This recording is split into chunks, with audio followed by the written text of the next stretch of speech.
తులసి కోట ఎక్కడ ఉండాలి క్షేత్రంలో ఇంట్లో అంటే సాధారణంగా మన ఇళ్ళు పూర్వం ఎలా ఉండేవంటే వాస్తుకి ద్వారము ఎక్కడ మొదలు పెడతామో అక్కడి నుంచి చివర దొడ్డి గుమ్మం దారి దాకా కూడా పూర్తిగా ఇట్లా తెరిచి ఉండేవి.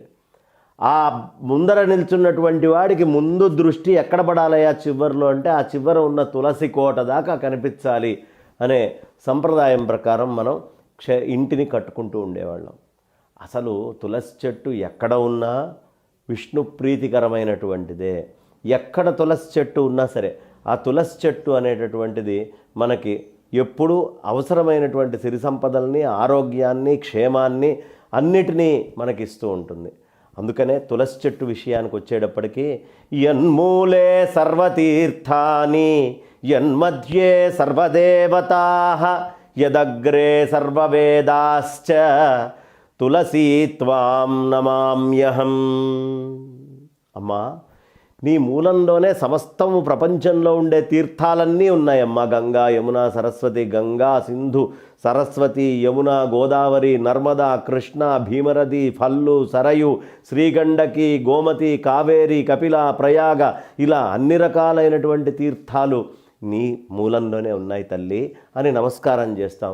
యన్మధ్యే సర్వదేవత.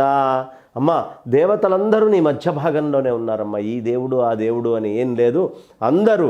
యదగ్రే సర్వవేదాశ్చ. అనంతో వై వేదాహ అంటారు. అన్ని వేదాలని నేర్చుకోవడం మన తరం కాదు, కానీ అన్ని వేదాలు ఎక్కడున్నాయ్యా అంటే యదగ్రే సర్వవేదాశ్చ. నీ యొక్క అగ్రభాగంలో ఈ వేదాలన్నీ కూడా ఉన్నాయమ్మా అని చక్కగా చెప్తూ అలాంటి ఆ తులసికి త్వాం నమామ్యహం, నేను నమస్కరిస్తున్నాను మనస్ఫూర్తిగా అని చెప్తారు. భారతదేశంలో ఉండేటువంటి ప్రత్యేకత ఏమిటి అంటే మనకి దగ్గుకి కానీ, జలుబుకి కానీ, జ్వరాలకు కానీ, లేదు పసిపిల్లలకి జలుబు, దగ్గు ఇట్లాంటివి వచ్చినా కానీ ఇవి ఏవి ఉన్నా ఆ అమ్మవారి యొక్క తులసి అమ్మవారి గనక ఇంట్లో ఉన్నారు అంటే సమస్తమైనటువంటి నెగిటివ్ ఎనర్జీస్ అన్నీ కూడా పూర్తిగా వెళ్ళిపోతాయి అని పెద్దలు చెప్తూ ఉంటారు. ఆడవాళ్ళు మాత్రమే ప్రత్యేకంగా తులసి పూజ చేయటం, తద్వారా వాళ్ళ భర్త చాలా కాలం జీవించి ఉంటారు, సౌమాంగల్యంతో ఉంటారు అనేటటువంటిది ప్రతీతిగా మనం చెప్తూ ఉన్నాం. ఈ తులసి ఉండడం వల్ల అన్ని రకాలైనటువంటి ఓషధులు మన వెంట ఉంటాయి అనేది. తర్వాత ఏ ఆడవాళ్ళు తులసికి పూజ చేస్తారో అలాంటి వాళ్ళ ఇళ్ళు చాలా చల్లగా ఉంటాయని, వాళ్ళ భర్తలు వాళ్ళు చెప్పేటటువంటి మాట వింటారు. ఆ ఇంట్లో ఏ ఆడవాళ్ళు ఇంట్లో తులసి పూజ నిత్యం చేస్తారో వాళ్ళ యొక్క మాట భర్త ఖచ్చితంగా విని తీరుతాడు అని మనకి పూర్వం నుంచి వస్తున్నటువంటి నానుడి. కాబట్టి తులసి వృక్షము ఆయుర్వేదంలో చాలా మహత్తరమైనటువంటి స్థానాన్ని పొందింది. అంతేకాదు దేవతలు, దానవులు బాగా విశేషంగా క్షీరసాగరాన్ని మధించేటటువంటి సమయంలో తులసి, జమ్మి, కల్పవృక్షము, పారిజాతము, రావి, వేప లాంటి వృక్షాలు వచ్చినాయి. ఇందులో తులసి మనకి పారిజాతం కాకుండా రావి, వేప వృక్షాలు ఏవైతే ఉన్నాయో తులసి, జమ్మి, రావి, వేప ఇవి భూలోకానికి వచ్చినాయి. కల్పవృక్షము, పారిజాతము స్వర్గానికి వెళ్ళినాయి. తర్వాత ఎప్పుడో పారిజాతాన్ని సత్యభామ కోరిన కోరిక మేరకు కృష్ణయ్య కాస్త పారిజాతాన్ని కూడా కిందకి తెచ్చాడు.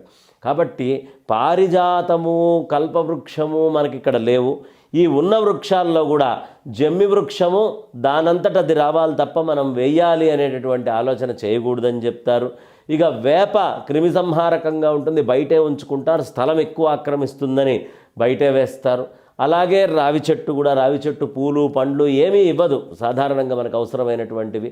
కాబట్టి రావి చెట్టుకి కూడా ఎక్కువ ప్రాధాన్యత ఇవ్వరు. కానీ ఇంట్లో తేలిగ్గా పెంచుకోగలిగి క్షీరసాగర మథనం నుంచి మనకి దొరికినటువంటి ఏకైక వృక్షం ఏదైతే ఉందో ఆ వృక్షము తులసి. కాబట్టి ఆ తులసి బృందావనం కృష్ణయ్య విష్ణుమూర్తి చాతుర్మాస్యాలన్నీ పూర్తయిన తర్వాత మొట్టమొదట లేచిన తర్వాత ఆయన ప్రకటమయ్యేది, బయటికి కనిపించేది బృందావనంలోనే. కాబట్టి బృందావనం అంటే ఆయనకి చాలా ఇష్టం. అందుకనే ఆయనకి తులసి మాలలు అన్న చాలా ఇష్టము. ఈ తులసి మాలల్ని మనం తీసుకొని వెళ్ళి దేవుడికి వేస్తాం. తులసి బెరడుతోటి ఉండేటటువంటిది తెచ్చుకొని బాగా ఎండిపోయిన తర్వాత వాటిని కత్తిరించి మధ్యలో రంధ్రాలు పెట్టి పూసల కింద మార్చి తులసి మాలలు అని విష్ణు భక్తులందరూ కూడా చాలా ప్రత్యేకంగా ఈ తులసి మాలలు అనేవి వేసుకుంటారు. కాబట్టి మర్రి చెట్టు, రావి చెట్టు, వేప చెట్టు, జమ్మి చెట్టు ఇట్లాంటి వాటిల్ని మనం పెంచుకోలేం. కాబట్టి క్షీరసాగర మథనంలో వచ్చినటువంటి తులసి ఖచ్చితంగా ఇంట్లో ఉండాలి. ఆ ఇంట్లో ఉండడం వల్ల ఉండేటటువంటి దోషాలన్నీ కూడా మనకి పోతాయి అనే విషయాన్ని తెలియపరుస్తున్నారు పెద్దలైనటువంటి వాళ్ళు. నమో తులసి, నమో దేవి, నమో విష్ణుప్రియే శుభే అంటారు. అలాగే ఎప్పుడూ విష్ణువుకి ప్రియమై మాకన్ని శుభాలు ఇచ్చేటటువంటి ఓ తులసిమాత అని, ఈ తులసిమాతకు గనక ఆడవాళ్ళు ఎప్పుడైతే ప్రదక్షిణము భక్తి సభక్తిపూర్వకంగా ఇంట్లో పెట్టుకొని చేస్తారో అలాంటి ఇళ్ళన్నీ సిరి సంపతులతో ఉంటాయని, మీ అందరికీ కూడా ఆ తులసి అమ్మవారి యొక్క సంపూర్ణ అనుగ్రహము ఉండాలి అని, ప్రతినిత్యము ఈ అందరి ఇళ్లల్లో ఈ తులసిని వెనక భాగంలో పెరట్లో కొంతమంది పెట్టుకుంటారు, ముందు పెట్టుకుంటారు. ఎక్కడ పెట్టుకున్నా అంటు ముట్టు ఉన్నప్పుడు వాటిని అంటుకోకుండా పవిత్రంగా నీళ్లు తీసుకొని వెళ్ళి ఆ నీళ్లతోటి స్వామివారికి, మా అమ్మవారికి మనం ప్రత్యేకంగా అభిషేకం చేస్తే విష్ణువు యొక్క ప్రీతి వస్తుంది. ఒక్క వినాయక చవితి నాడు మాత్రము తులసి తీసుకొని వెళ్ళి విఘ్నేశ్వరుడికి పూజ చేయడం అనే సంప్రదాయం ఉంది. మిగతా ఏ సమయాల్లో చేసేటటువంటి అభ్యాసం లేదు. కాబట్టి అలాంటి సమస్తమైనటువంటి సర్వతీర్థాల్ని ఉంచుకున్న సర్వదేవతా స్వరూపమైనటువంటి సర్వవేదాలకి మూలమైనటువంటి తులసి వర్ధిల్లుగాక, ఎక్కడ చూసినా ఆ తులసి ఉండుగాక అని ప్రార్థన చేస్తూ తులసిదేవికి నమస్కారం చేసుకుంటూ నా వాణికి విరామాన్నిస్తున్నాను. స్వస్తి.